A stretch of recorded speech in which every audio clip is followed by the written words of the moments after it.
오늘 말씀의 제목은 마스르는 인생과 예수 그리스도라고 하는 제목입니다. 하버드 대학의 하비 콕스라는 교수가 있습니다. 근데 그 교수가 이야기하기를 기독교 신앙의 가장 중요한 특징 중에 하나가 무엇이냐면 축제하는 신앙이다 라는 말을 했습니다. 그리스도인에게 있어서 가장 중요한 것은 세상에 어떤 고난이 있어도 고난을 이겨내고 축제하는 믿음을 가진 사람들이 그리스도인이다, 이렇게 정의한 것입니다. 특별히 오늘 읽었던 요한복음 2장의 1절부터 11절까지 말씀을 보면 바로 이 가나의 혼인잔치에 관한 이야기입니다. 특별히 이 가나의 혼인잔치를 통해서 우리에게 주시는 하나님의 역사는 무엇인가? 바로 이 가나의 혼인잔치에서 벌어졌던 위기를 만났을 때 어떻게 그 위기가 극복되는가를 우리 가운데 말씀하고 있는 것이죠. 그래서 특별히 오늘 우리가 이 잘 아는 이 본문을 보면, 여러분 이전에 우리 많이 불렀던 찬송 기억나시죠? 예수님이 말씀하시니 물이 변하여 포도주 됐네. 아시죠? 지금 생각해보면 어렸을 때 참 많이 불렀던 복음성가입니다. 근데 예수님이 말씀하시면 물이 변하여 포도주가 되는 역사가 오늘 이 본문의 장면인 것입니다. 근데 오늘 특별히 이 요한복음 2장을 보면 이런 그 역사를 기적이라고 표현하지 않습니다. 기적이라고 표현하지 않고 표적이라는 표현을 씁니다. 여러분, 기적이라는 것은 무엇입니까? 우리가 깜짝 놀랄 만한 어떤 사건을 기적, 우리가 이렇게 이야기하는 거죠. 오늘 본문에 보면 물이 변하여 포도주가 된 사건, 여러분 어떻게 생각하세요? 깜짝 놀라시지 않나요? 네. 우리는 당연하게 예수님이 물이 변하여 포도주가 됐다라는 사실을 알기 때문에 놀라지 않습니다. 그런데 어쨌든 이 사건은요, 물이 변하여 화학적인 변화를 통해서 이게 포도주가 됐다, 이건 세상적으로 설명할 수 없는 기적입니다. 기적. 그래서 사람들은 이 사건을 보면서 와, 이건 있을 수 없는 것이 일어났다라고 해서 기적이라고 표현했지만, 성경이 우리 뭐라고 표현하시는가? 예수님의 표적이라고 씁니다. 표적. 이 표적은 무엇이냐면 물이 변하여서 포도주가 된 사건뿐만 아니라 그 모든 일을 누가 행하셨는가? 만약에 이 물이 변하여 포도주가 되는 사건 속에 예수님이 계시지 않는다면 그것은 깜짝 놀랄 만한 기적으로 우리가 해석할 수 있지만, 이 적은 무엇입니까? 그러한 사건을 일으키는 놀라운 주체가 바로 예수님이시다 라고 하는 것이 오늘 포커스가 있는 것이죠. 지금 생각해보면 이렇게 겨울 때가 되면요, 우리 저희 학교 다녔을 때가 기억나요. 어렸을 때 보면 여러분이 도시락을 가져오지 않습니까? 요즘은 우리 급식하지만, 근데 한 2교시 내지 3교시가 딱 되면요, 한번 이런 이들이 있습니다. 빼꼼 뒤에서 문이 열리면서 엄마 얼굴이 이렇게 쫙 보이는 거예요. 자, 근데 엄마가 무엇을 갖고 왔을까요? 도시락 갖고 와요. 도시락. 우리가 어렸을 때 막 보면 도시락을 이렇게 까먹고 가는 경우가 있는데, 엄마는 이제 아들이나 딸이 배고플까봐 그 학교에 그 도시락을 가져오는 거예요. 근데 여러분, 그 얼굴이 엄마 얼굴을 보면서 아이들은 굉장히 기뻐합니다. 근데 가만히 생각해 보세요. 엄마의 얼굴을 보면서 무엇 때문에 기뻐합니까? 도시락 때문에 기뻐합니까? 엄마가 왔다는 사실이 기뻐하는 거죠. 엄마보다는 도시락에 더 많은 관심이 있었던 걸 기억합니다. 근데 우리가 성경적으로 보면 어떤 기적을 보면서 그 기적에 우리가 포커싱하지만 중요한 건 무엇입니까? 그 기적을 일으키신 분이 누군가에 대해서 더 중요하게 성경은 말씀하고 있는 것이죠. 그래서 오늘 이 사건을 보면 2장 11절 보면 예수께서 이 표적을 갈릴리 가나에서 행하여 그의 영광을 나타내심에 제자들이 그를 믿으니라, 이렇게 성경을 말씀하세요. 이런 놀라운 표적을 통해서 결국은 하나님이 어떤 분이시고 예수 그리스도가 어떤 분인가를 그들은 믿게 됐다라는 사건이 굉장히 중요하죠. 자, 그 다음 첫째 우리에게 주시는 이 말씀의 교훈은 무엇이냐면 인생의 축제의 포도주가 떨어지는 위기를 만났다라고 이야기합니다. 우리 1절부터 3절까지 한번 천천히 읽어보겠습니다. 시작. 사흘째 되던 날 갈릴리 가나에 혼례가 있어 예수의 어머니도 거기 계시고 예수와 그 제자들도 혼례 청함을 받았더니 포도주가 떨어진지라 예수의 어머니가 예수에게 이르되 저들에게 포도주가 없다 하니. 아멘. 여러분, 특별히 여기 보면 이 가나의 혼인잔치에 있어서 가장 중요한 것이 있습니다. 음식도 있고 또 음료도 있지만 가장 중요한 것은 포도주가 굉장히 중요합니다. 실제로 우리는 이제 하루 동안 결혼을 하고 이제 파티를 하지만 이스라엘의 경우에는 일주일 정도 이 파티를 합니다. 혼례에 대한 게 잔치를 하는 것이죠. 근데 이 사람들은 대부분이 혼례가 되면요, 일주일 동안 얼마나 많은 사람들이 올 것인가를 예상하고, 또 거기에 맞는 물이나 또 이제 음료나 또 이게 음식을 이제 장만하게 됩니다. 그런데 오늘 이 본문을 보니까 바로 오늘 여기 어떤 문제가 생기는가, 한참 진행되어야 될 이 잔치에 포도주가 떨어지는 거예요. 여러분, 그 당시에 포도주가 떨어졌다는 것은 그냥 음료가 떨어졌다 이 정도가 아니라 더 이상 이 잔치를 지속할 수 없다라고 하는 것으로 정의된다는 거예요. 그래서 그 당시에 실제로 이런 포도주가 떨어지면요, 사람들은 그 혼주를 비난하게 됐다고 이야기해요. 이렇게 좋은 행사에 당신들이 준비가 제대로 안 돼서 우리가 제대로 축하할 수 없고 즐길 수 없었다고 이야기하는 거죠. 쉽게 말하면 이런 혼례에 있어서 가장 중요한 포도주가 떨어졌다는 것은 더 이상 축제가 지속될 수 없다라고 하는 것으로 정의됩니다. 그런데 우리의 삶에도 마찬가지입니다. 정말로 이런 포도주가 떨어진 사건들을 만나게 되는 때가 있다라고 이야기하죠. 근데 최근에 우리의 사회를 보면 정말 위기지수가 굉장히 높다고 이야기하는 거죠. 그래서 모든 사람들이 정말 즐겁고 기뻐해야 될 자기 삶에 포도주가 떨어진 것 같은 위기를 만나게 된다고 이야기하는 것입니다. 그래서 2026년을 한국 사회에 어떤 위기지수가 있는가를 한번 이렇게 조사해 봤어요. 그랬더니 심리적으로, 인구학적으로, 사회적으로 굉장히 복합적으로 임계점에 다다랐다. 한국 사회가 굉장히 큰 위기 가운데 있다라고 하는 것을 이제 지표적으로 이야기하고 있더라고요. 여러분, 여러분의 삶은 어떠십니까? 정말 예수 그리스도를 만나고 난 이후에 신앙적인 것뿐만 아니라 우리의 삶 속에서 정말로 이 포도주가 떨어지지 않는 축제와 같은 삶을 살아야 되는데, 뭔가 정말 축제와 같은 이 삶이 그치는 것 같은 위기들을 만나는 우리의 삶의 모습을 경험하게 된다고 이야기하죠. 그래서 미국의 워싱턴 본부가 있는 퓨 리서치라고 하는 이 회사에서 세계 17개국을 대상으로 설문을 했습니다. 그 설문의 내용은 이것입니다. 삶에서 무엇이 가장 가치 있는 것입니까?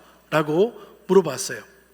그랬더니 대부분의 나라에서 첫 번째를 이렇게 이야기했습니다. 가장 중요한 가치는 가정입니다. 이렇게 했어요. 가정입니다. 두 번째 무엇이 중요합니까? 라고 이야기했을 때 두 번째를 일입니다. 일이나 직업. 그것을 통해서 우리가 사회에 봉사하기도 하고 자기 생을 영위히 할 수 있기 때문에. 근데 이 세 번째는 무엇이냐면, 세 번째는 돈이 중요하다 이렇게 이야기했다는 거예요. 그런데 여러분, 참 재밌는 거, 우리나라에게 물어봤어요. 어떤 일이 우리 인생에서 가장 중요한 가치입니까? 라는 것을 물어봤는데 1위가 무엇일까요? 참 놀랍게도 돈이었습니다. 돈. 다른 나라에서 돈이라고 이야기하지 않는데 우리는 돈이 가장 중요합니다. 그래서 이런 설문이 있지 않았습니까? 만약에 10억이 생긴다면 1년 동안 당신은 감옥에 가겠는가? 라는 이 설문을 고등학생들을 대상으로 했어요. 그랬더니 결과가 이렇게 나왔습니다. 56%의 아이들이 얼마든지 그럴 수 있다라는 결론을 냈다는 거예요. 여러분, 돈이 좋긴 하죠, 그죠? 돈을 싫어하는 사람은 없습니다. 그런데 내가 10억을 만약에 받을 수 있으면 나는 1년 동안 기꺼이 감옥에 갔다 올 수 있다라고 하는 가치를 이야기할 때 56%의 아이들이 그럴 수 있다라고 이야기했다는 거예요. 물론 한편으로는 이해됩니다. 왜? 그 짧은 시간 안에 갔다 오면 고생 안 할 수도 있기 때문에. 그런데 이 아이들이 갖는 가치 중에 가장 중요한 건 무엇입니까? 돈만 벌 수 있다면 어떤 일도 나는 할 수 있다라고 하는 것으로 결론을 냈다고 하는 것이죠. 그런데 여러분, 중요한 건, 물론 이 모든 것이 필요한 건 사실이지만 정말 중요한 우선순위를 우리가 생각하는 게 굉장히 중요한 거죠.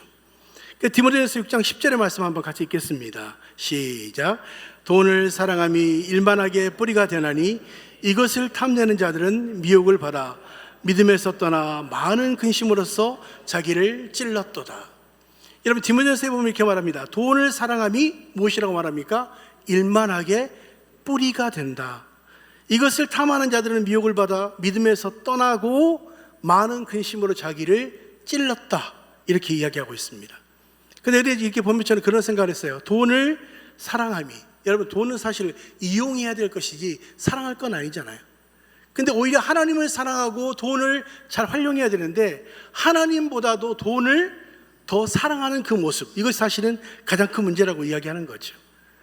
근데 우리의 삶 안에 위기를 만나는 것은 언제냐면 하나님을 잃어버리고 하나님보다 다른 것이 그 하나님의 대상으로 우리가 섬기기 시작할 때 우리의 삶 안에 위기를 만나게 된다고 이야기합니다. 그래서 여러분, 포스트 모더니즘이라는 말을 들으셨잖아요. 포스트 모더니즘. 여러분, 포스트 모더니즘의 가장 중요한 특징 중에 하나가 있습니다. 그것이 무엇이냐면 절대 진리를 인정하지 않는 거예요. 이런 포스트 모더니즘의 가장 중요한 건 무엇입니까? 자기 인생의 진리가 자기가 되고 자기가 인생의 주인이 되는 것이 가장 큰 문제예요. 근데 우리의 삶 안에 왜 위기를 만나는가를 가만히 보면 하나님의 자리에 자신이 바로 하나님을 대신하는 이 역사들이 결국 우리의 삶을 어렵게 만든다고 이야기하죠. 그래서 디모데후서 3장 1절부터 5절의 말씀을 보면 잘 보이시나요? 천천히 한번 읽어볼까요? 시작. 너는 이것을 알라. 말세에 고통하는 때가 이르러 사람들이 자기를 사랑하며 돈을 사랑하며 자랑하며 교만하며 비방하며 부모를 거역하며 감사치 아니하며 거룩하지 아니하며 무정하며 원통을 풀지 아니하며 모함하며 절제하지 못하며 사나우며 선한 것을 좋아하지 아니하며 배신하며 조급하며 자만하며 쾌락을 사랑하기를 하나님 사랑하는 것보다 더하며 경건의 모양은 있으나 경건의 능력은 부인하는 자니 이 같은 자들에게서 내가 돌아서라. 여러분, 디모데후서 3장 1절부터 5절에 보면 마지막 때에 나타나는 징조들이 나타납니다. 첫 번째는 무엇입니까? 극심한 이기주의가 있다고 말하죠. 여기 보면 자기를 사랑하고 돈을 사랑한다. 윤리적으로 부모를 거역하고 감사치 않는다. 쾌락은 무엇입니까? 하나님을 사랑하는 것보다 쾌락을 더 많이 사랑하는 것이 바로 문제라고 이야기해요. 우리의 삶 안에 위기를 만나는 가장 큰 이유는 하나님의 자리에 우리 자신이나 다른 어떤 것들이 대입될 때 문제가 된다고 이야기하는 것이죠. 그렇다면 여러분, 우리의 삶 안에 마치 정말 그 포도주가 떨어진 것 같은 위기를 만났을 때 가장 중요한 건 무엇입니까? 내 자신을 점검하는 것입니다. 내 중심의 자리에 예수님이 계시는가? 아니면 예수님의 다른 것들이 나의 것들을 대신하고 있는가? 이것을 우리가 생각하는 것이 굉장히 중요합니다. 두 번째는 맛을 잃은 인생의 위기에 예수님은 함께 거기에 계셨다라고 이야기합니다. 우리 3절부터 5절 천천히 읽겠습니다. 시작. 포도주가 떨어진지라 예수의 어머니가 예수에게 이르되 저들에게 포도주가 없다 하니 예수께서 이르시되 여자여 나와 무슨 상관이 있나이까 내 때가 아직 이르지 아니하였나이다. 5절. 그의 어머니가 하인에게 이르되 너희에게 무슨 말씀을 하든지 그대로 하라 하니라. 여러분, 오늘 이 포도주가 떨어졌을 때 가장 중요한 건 무엇입니까? 예수님이 바로 그 혼례 잔치 속에 계셨다라고 이야기합니다. 여러분, 우리의 삶 안에 위기를 만나는 것은 무엇입니까? 예수님이 계시는가 그렇지 않은가가 그 환경을 이겨낼 수 있는가 그렇지 않은가를 가름할 수 있는 굉장히 중요한 것 같아요. 여러분, 우리가 잘 아는 풍랑을 만난 우리 제자들의 모습을 아시죠? 마가복음 4장 35절 41절까지 말씀인데 39절의 말씀 한번 읽어보겠습니다. 시작. 예수께서 깨어 바람을 꾸짖으시매 바다더러 이르되 잠잠하라 고요하라 하시니 바람이 그치고 아주 잔잔하여 지더라.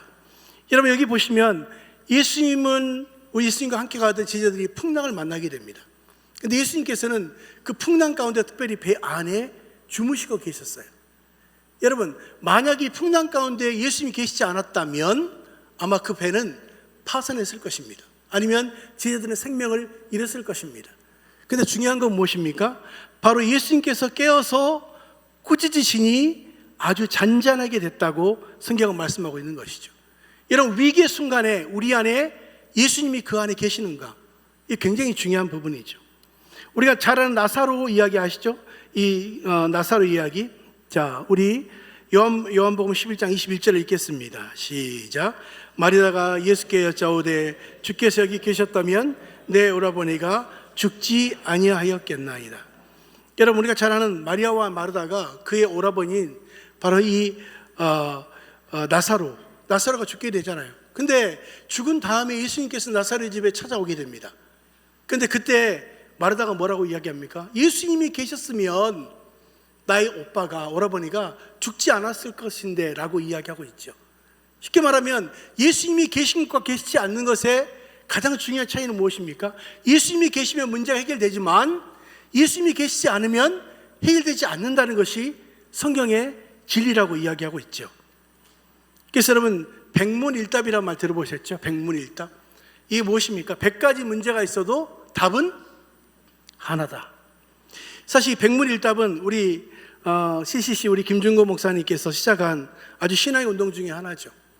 세상에 많은 문제가 있지만 그 모든 문제의 답은 오직 예수 그리스도 그분이다, 이렇게 말하죠. 그래서 지난번에 어떤 영상을 보니까 정말 CC에 수많은 사람들이 모였을 때 이렇게 말하더라고요. 인생의 어두운 밤에 우리의 유일한 등불은 누구십니까? 그러면 답은 예수 그리스도. 예. 자, 한번 해볼까요? 자, 제가 3번 하는데요, 답은 무조건 예수 그리스도. 그러면 답입니다. 아시겠죠? 자, 인생의 어두운 밤에 우리의 유일한 등불은 누구입니까? 예수 그리스도. 절망에 빠진 세상을 구원하실 유일한 분은 누구십니까? 예수 그리스도. 언제나 우리나 영원하신 변하지 않는 진리는 누구입니까? 예수 그리스도. 여러분의 삶의 풍랑을 잠자게 하실 분은 누구입니까? 여러분의 떨어진 정말 포도주를 채울 수 있는 분은 누구입니까? 예수 그리스도. 여러분의 삶에 고통이 있을 때 승리할 수 있는 분은 누구입니까? 예수 그리스도. 아멘. 여러분의 삶에 어떤 위기를 만나도 예수 그리스도 그분으로 우리는 답이 있는 줄로 믿습니다. 우리의 삶 안에 예수님이 계시는가 그렇지 않은가가 너무 중요해요. 예수님이 계시면 우리의 삶에 포도주가 떨어지는 위기를 만나도 그 포도주를 물로 변하여 포도주를 만드는 역사를 예수님께서 행하시잖아요. 죽을 수밖에 없는 나사로에게도 예수님이 계셨으면 살았을 텐데 분명히 성경은 말씀하고 있어요. 저는 여러분의 삶 안에 위기를 만났을 때 예수 그리스도가 100가지 문제 중에 답이 있는 줄로 믿습니다. 그래서 여러분 가장 중요한 건 그렇게 얘기했잖아요. 문제가 많지만 여러분 문제투성이인 것이 시험지잖아요. 근데 시험지의 답은 어디에 있습니까? 예, 문제지 않은 거 안에 있는 거예요. 여러분 우리가 문제가 생기면 문제지 밖에서 답을 찾으려고 하지 말고 문제지 안에 답이 있어요. 근데 여러분의 삶 안에 위기를 만났을 때 그 위기는 예수 그리스도 그분이 내 안에 계시는가 그렇지 않은가가 굉장히 중요한 것이죠. 여러분 저는 여러분이 이 땅에 살면서도 우리가 영원한 하늘나라를 소망할 뿐만 아니라 경험한 여러분 되시기를 주님의 이름으로 축원합니다. 여러분 천국에 가면 왜 좋습니까? 천국이 왜 좋아요? 죽음이 없고 슬픔이 없기 때문에 좋은 건가요? 그게 누가? 내 사랑하는 예수님이 하나님이 계시기 때문에 천국이 좋은 거예요. 근데 그 천국을 우리가 죽어서뿐만 아니라 이 땅에서도 경험할 수 있는 것이 진정한 그리스도의 삶인 줄로 믿습니다. 그렇다면 여러분 정말 우리의 삶 안에 위기를 만났을 때 오늘 정말 물이 변하여 포도주가 되는 알 수 없는 우리 인간으로 도저히 생각할 수 없는 그 사건이 예수 그리스도를 통해서 이루어진 것처럼 여러분의 삶의 모든 문제가 예수 그리스도 그분으로 해결되게 되시기를 주님의 이름으로 축원합니다. 아멘. 오늘 우리 그 찬송 한번 해볼까요? 예수님이 말씀하시니 우리 초등학교 때 많이 불렀었는데 우리 이 찬송을 좀 부르면서 우리 잠깐 기도하기 원합니다. 자, 우리 한번 손뼉 치면서 한번 해볼까요? 우리의 믿음의 고백으로 듭시다. 예수님이 말씀하시니 물이 변하여 포도주 됐네. 예수님 말씀하시니 물이 변하여 포도주 됐네. 예수님 나에게도 말씀하셔서 새롭게 변화시켜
다시 한 번만. 예수님 말씀할 거친 바다가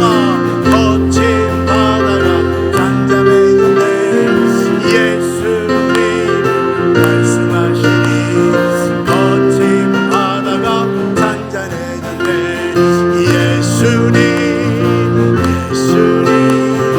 나에게도 말씀하셔서 새롭게